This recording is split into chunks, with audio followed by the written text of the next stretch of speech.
Hi, everyone. My name is Alex Holland, and I'm an LMSW at the UT Southwestern Medical Center in Dallas, Texas. My poster is titled Going Out on a Limb: Brain Injury, Mental Health, and Neighborhood Tree Canopy. So, the idea behind this poster is my team and I wanted to have a better understanding of how variables in a person's geographic area, like their neighborhood, affects their rehabilitation after sustaining a brain injury, and what variables may help increase resilience. We know from previous research that living in an area with a higher percentage of tree canopy coverage is generally associated with better mental health. We also know that individuals who have sustained a brain injury are at an increased risk of developing mental disorders like depression and anxiety. So, we want to understand the relationship, if any, between mental health after brain injury and the tree canopy coverage of that person's neighborhood. So I'd started with a literature search to look into what's been done in this area so far and actually found 0 articles related to the combination of brain injury, mental health, and tree canopy. I then expanded the search to include studies that looked at tree canopy and mental health or brain injury, and 8 studies met my inclusion criteria. However, of those 8 studies, none talked about brain injury. Of those 8 studies, 6 found positive mental health benefits associated with increased tree canopy coverage. One study found that tree canopy coverage was not associated with mental health care expenditure. And another study found that both gray space and green space were associated with increased anxiety in children with autism spectrum disorder. So, based on the results of this literature study, not a lot of work has been done in this area. And so, my team proposes to pretty much be the first to look at the intersection between neighborhood tree canopy coverage, mental health, and brain injury. The study will examine the interaction of these variables with other variables, including ethnicity and socioeconomic status. It will be located in Houston, Texas, and our goal is to contribute to the knowledge base and inform equity efforts and policy. This issue is relevant to social work because not only are persons with a brain injury at an increased risk of adverse mental health effects, but there are also disparities in both neighborhood tree canopy coverage as well as mental health outcomes after brain injury related to race and ethnicity. One of our ethical principles in social work is to challenge social injustice, which extends to ecological problems like unequal access to tree canopy. If increasing tree canopy can increase resilience and equity in outcomes after brain injury, then we as professionals want to do all we can to increase tree canopy coverage, especially in underserved areas.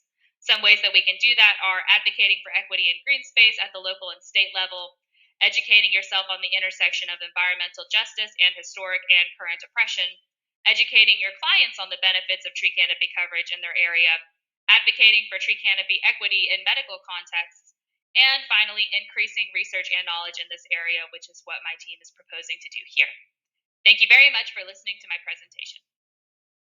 This poster is to explain the connection between air pollution and asthma. Air pollution is currently unavoidable and is the contamination of air due to harmful substances in the atmosphere that are detrimental to human health and the planet as a whole. The majority of air pollution stems from energy use and production. Asthma is a chronic lung disorder that causes episodes of labored breathing, wheezing, coughing, and chest constriction. Respiratory mucosa is what prevents contaminants and pathogens from entering our lungs. However, air pollution decreases the production of this mucosa. This can induce asthma symptoms, make existing symptoms worse, or increase asthma-related hospitalizations. External pollutants found in the air throughout the environment, both inside and outside, can cause harmful effects on the respiratory health of individuals. Air pollution can cause asthma in individuals who would not otherwise have it, and although there are treatments to help the onset of symptoms, there is no cure for this condition. If asthma goes untreated, the respiratory illness can cause more health complications throughout the body. Statistics have shown that there are estimated to be over 1.85 million children annually diagnosed with asthma. The rates of asthma for BIPOC children in low-income families were found to have the highest rates of asthma. As shown in the picture, pollution exposure by population from 2003 to 2015, Latinx Americans are exposed to 63% more pollution than they produce, while non-Hispanic white Americans are exposed to 17% less pollution than they produce.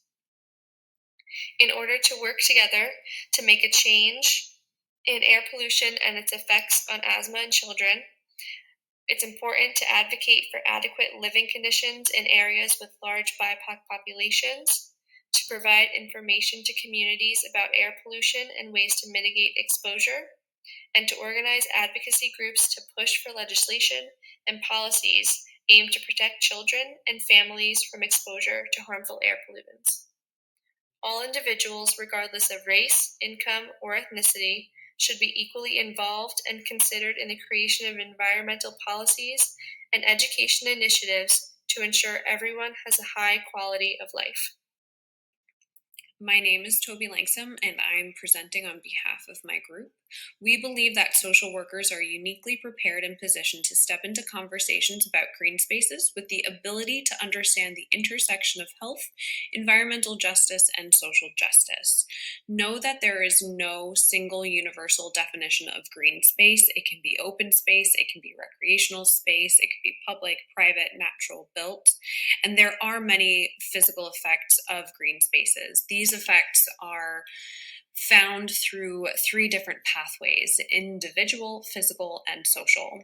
With the individual perspective, individuals engage in a more healthier lifestyle, enhance physical activity. They have reduced stress and improved mental state. With physical environment, there's improved air quality, decreased noise, temperature regulation, improved water quality, optimized exposure to sunlight. And then with the social environment, that's where social workers can really come in. So there's changes in living expenses, enhanced beauty and quality of neighborhood, changes in safety issues, social cohesion, interaction, and participation, and pro-environmental behaviors. So with the notion of enhanced beauty and quality of neighborhood, that kind of makes us think about gentrification, and actually a term called green gentrification, which happens when green initiatives bring forth newer and affluent individuals.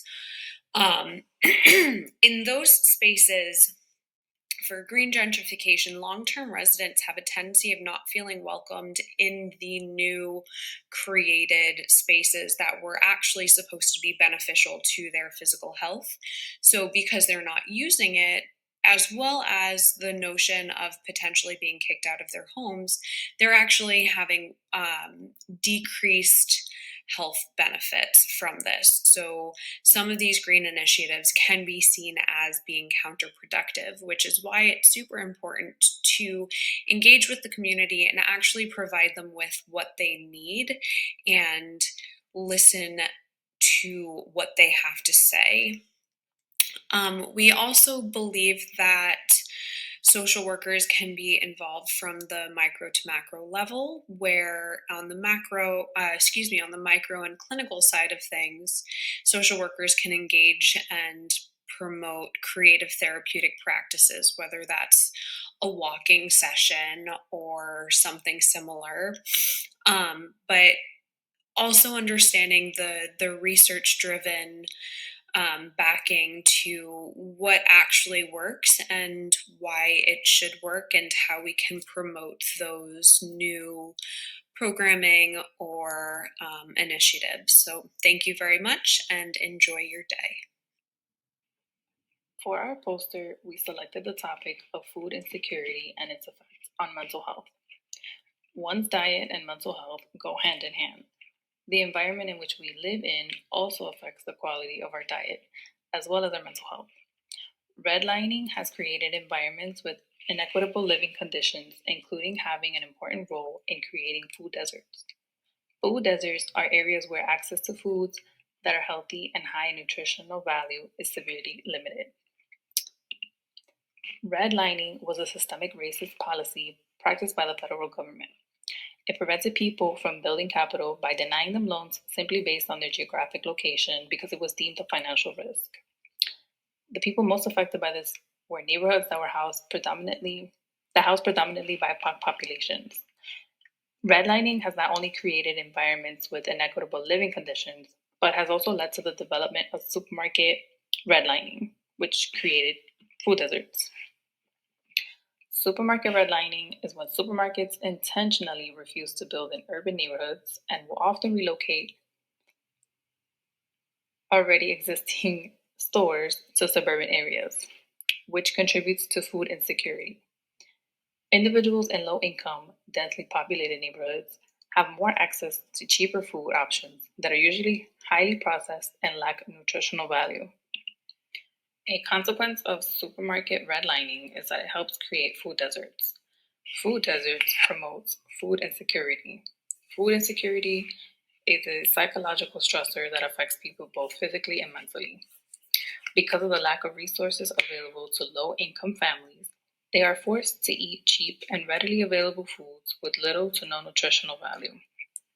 The lack of nutrients and highly processed foods contribute negatively to mental health problems.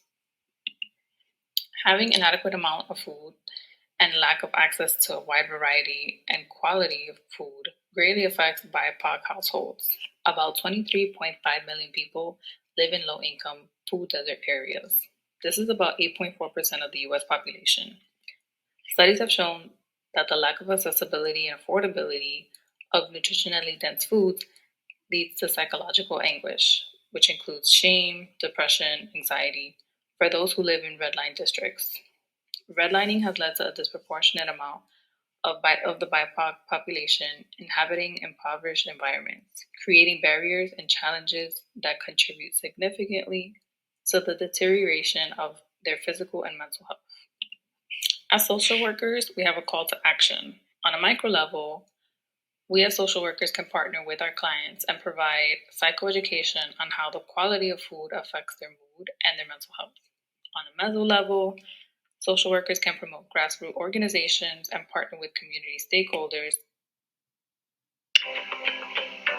Welcome to Group 1's Environmental Concerns in Parks and Playgrounds by Vanessa Barron, Christopher Brody, Samantha Campbell, Annie Gregoire, Somali Roberts, Mandeep Sarma, Shakiria Slater, and Fabia Smith.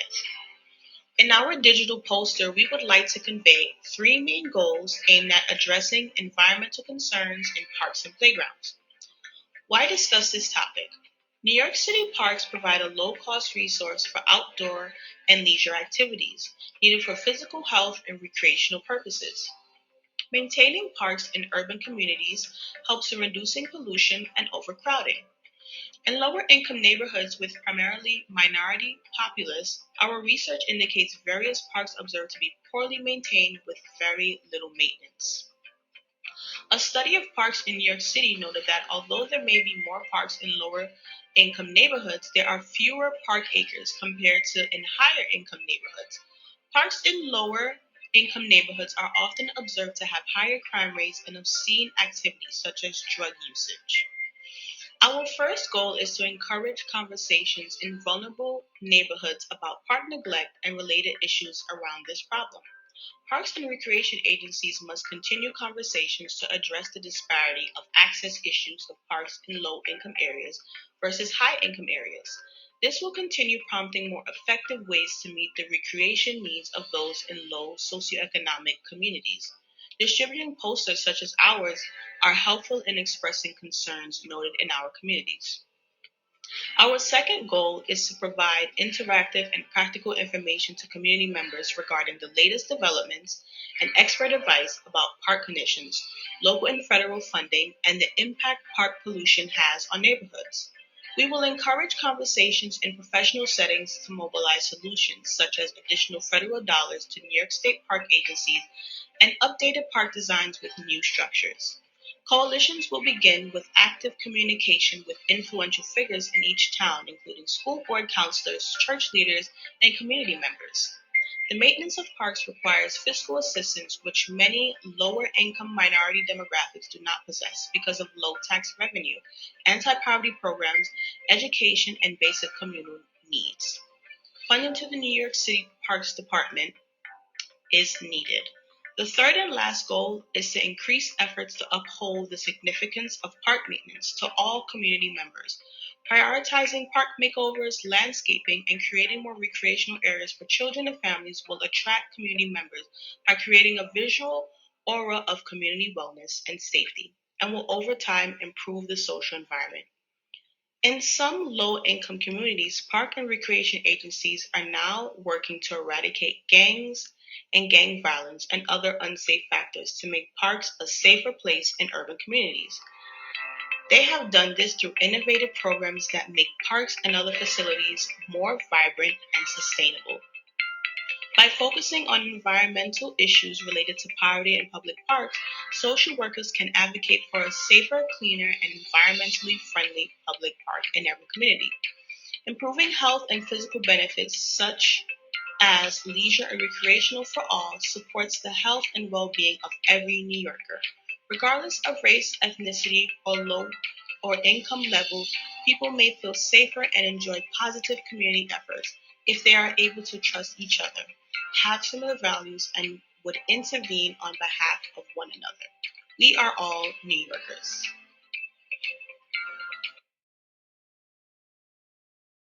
So our poster looks at air pollution in children. So air pollution is the release of pollutants into the air from things such as emission from high volume of vehicles, overpopulation, decreased air quality control in industrial factories, and is associated with respiratory disorders, immune system dysfunction, and cardiometabolic disorders. The topic of air pollution started becoming an area of concern around 50 years ago when the Clean Air Act of 1970 was established in an attempt to reduce hazardous air pollutants and improve health outcomes. We wanted to examine the effects of air pollution on children and determine if there are any racial disparities among children affected by it. When we look at how air pollution impacts children, we found that the World Health Organization estimated that 93% of the world's children breathe in polluted chemicals that are detrimental to their development. Children can be affected before and after birth with neurodevelopmental and cognitive delays, asthma, and childhood cancer. And in 2016, approximately 600,000 children died from lower respiratory infections due to air pollution, and it's the leading cause of death among children under 5. Now looking at the racial disparities among children affected by air pollution, we found that minority neighbourhoods have been historically chosen as sites for landfills, toxic waste storage, and other facilities that release pollution. There's higher volumes of vehicles, overpopulation, decreased air quality control, and industrial factories in minority neighbourhoods. From the image, you can see how the white population had lower air pollution exposure compared to other races. There are also racial disparities with access to healthcare, which provides implications for treatments associated with air pollution. We found that children face greater risk of air pollution because their lungs are still developing. Air pollution is an issue for Black and Hispanic children as they're living and going to schools in areas with the highest levels of pollution. Unless we make a change, children will continue to suffer from health problems and die due to air pollution. Some social justice groups have recognised the problem and have started to advocate for change. We Act are dedicated to constructing healthy communities for people of colour and or low-income residents in New York City. Their mission is to build healthy communities by ensuring that people of colour participate meaningfully in the creation of sound and fair environmental health and protection policies and practices. As social workers, it's vital that we advocate for cleaner air for those who are disproportionately at risk by supporting individuals who are harmed by air pollution, become involved in social action groups such as We Act, and advocate for policy change to decrease air pollution exposure. Agencies promoting change in this area include Mums Clean Air Force, Earth Justice, Union of Concerned Scientists, Coalition for Clean Air, Global Action Plan, Little Ninja, World Health Organization, and the World Economic Forum. Some influencers who are also creating awareness in the field include Dr. Shelley Miller, Jeffrey K. Smith from Environmental Health Solutionists, Tim Smedley Sustainability.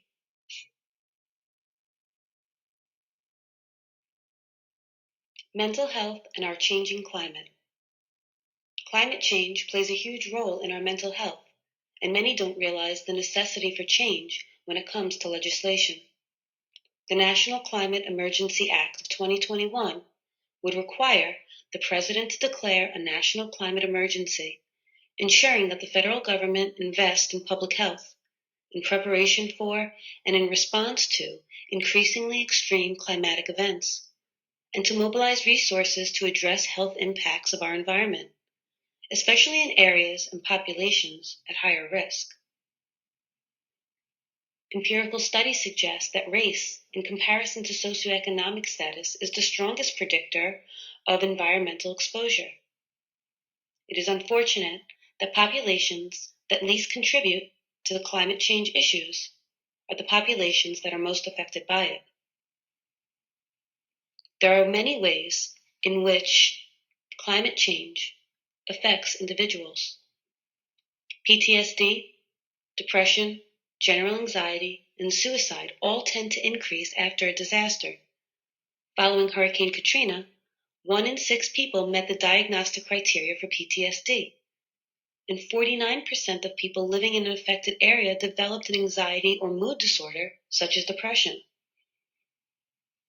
Climate change-induced disasters have a high potential for immediate and severe psychological trauma from personal injury or death of a loved one, damage to or loss of personal property, pets, and disruption in or loss of livelihood.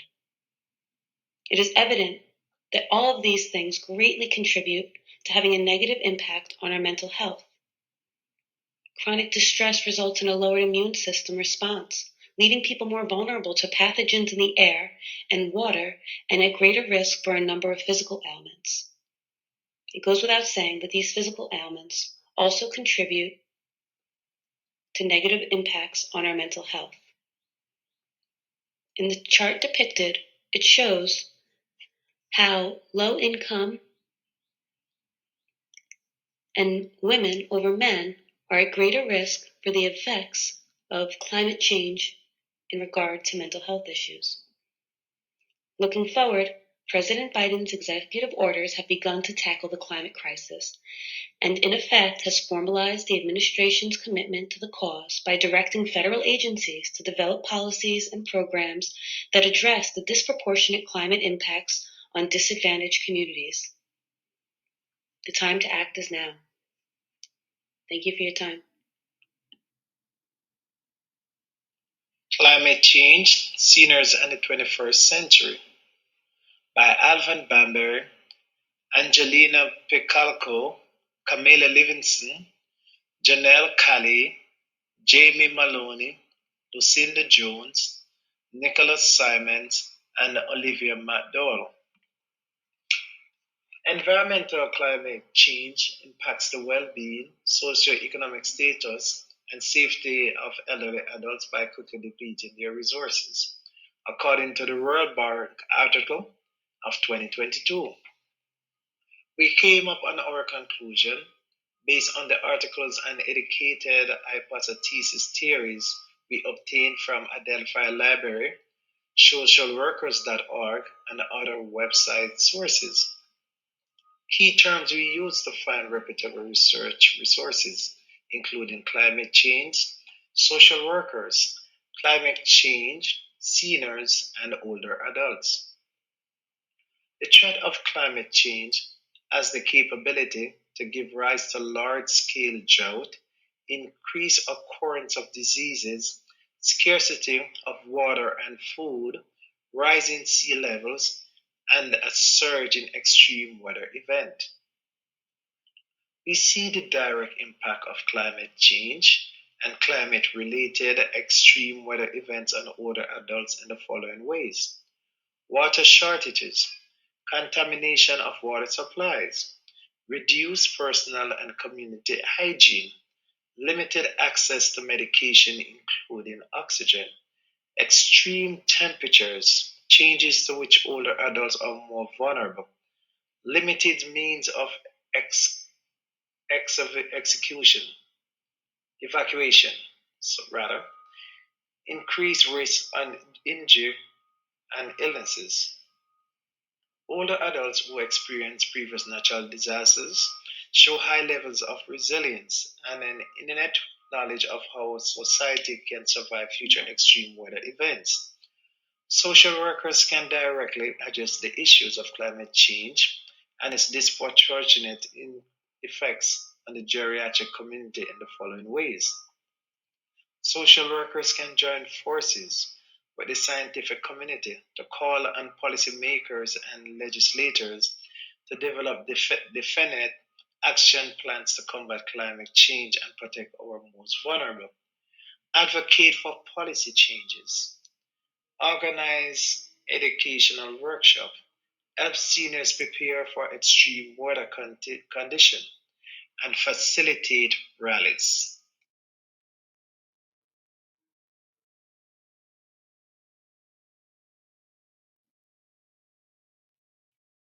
The fight for environmental justice is one that requires collaborative efforts on many fronts.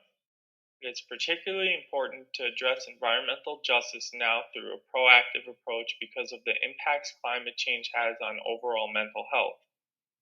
Climate change is caused by the greenhouse effect from the human consumption of fossil fuels.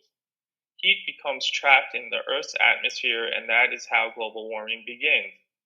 Climate change has adverse effects on human health in general. However, it is a major stressor for psychological well-being as well.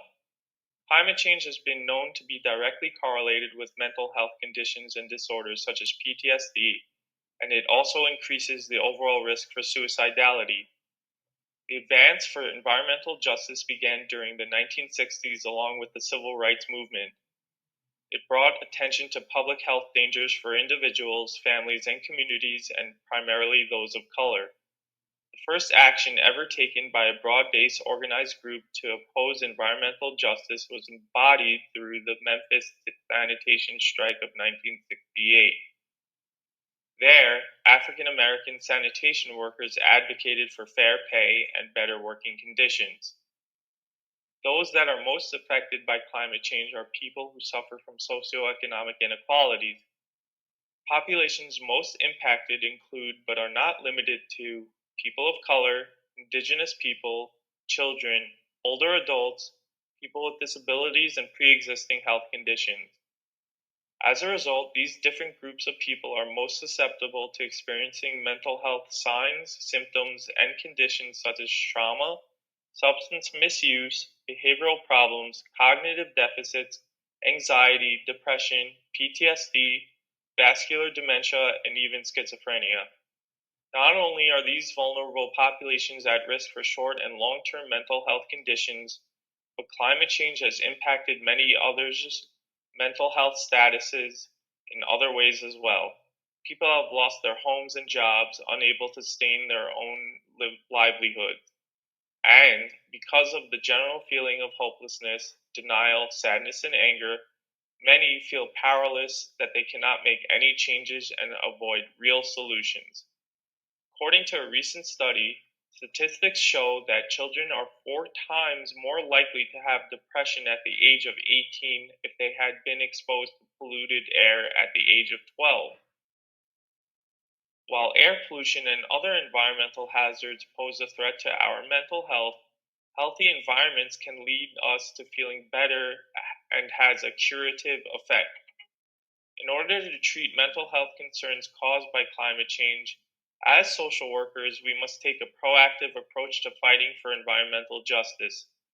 This requires a multifaceted technique that includes an emphasis on mental health equity, an issue exacerbated by climate change.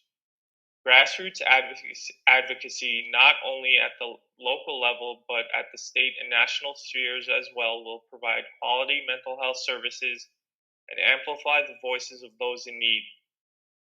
All in all, social workers must collaborate with individuals, families, and communities so that the mental health needs of the nation's policymakers, constituents can be addressed in the most marginalized communities. Air pollution is one of the largest threats to a child's health. In fact, air pollution accounts for 1 in 10 deaths in children under 5 years old and is one of the leading causes of respiratory diseases such as bronchitis, pneumonia, and asthma among children ages 1 to 14 years old. Several research studies have also shown that air pollution can be linked to a higher rate of depression and bipolar disorder in children. Additional research shows that there is a strong correlation between geographic location and increased death rates from chronic illnesses. Understanding this shows that there is a strong connection between air pollution and oppression. The places in which people live, work, and play can contribute to the development of adverse health outcomes. There are recorded differences of air and water quality in urban and rural areas. Understanding the difference between rural and urban areas highlights the impact of air quality for children residing in these areas. Additional research indicates that children who live in poor minority populations are more likely to be exposed to harmful toxins and more pollutants than children living in wealthier populations. Understanding this highlights the importance of raising awareness on air pollution. Air pollution affects the health of people of all ages, though there are critical developmental periods of particular vulnerability. Children are known to be more vulnerable to the harmful effects of air pollution due to their continuing development of their lungs, their higher rate of ventilation, immature immune systems, and their involvement in vigorous activities. They spend longer periods of time outdoors. Some of the best ways to raise awareness are to add the importance of learning about air pollution in the school curriculum to get families involved. Air pollution can be part of the science curriculum, and this can be vital in understanding the environment in which we live in. Local leaders may also host community events to build community rapport and spread awareness. At these events, pictures can be taken and posted on different social media platforms to show various ways to learn about air pollution and combat it. Social workers can advocate for policy and law changes that would create more sustainable living conditions for children and families. Social workers can continue to participate in research and policy, as well as continue to use the person and environment theory of social work practice to show the air pollution effects on children's development.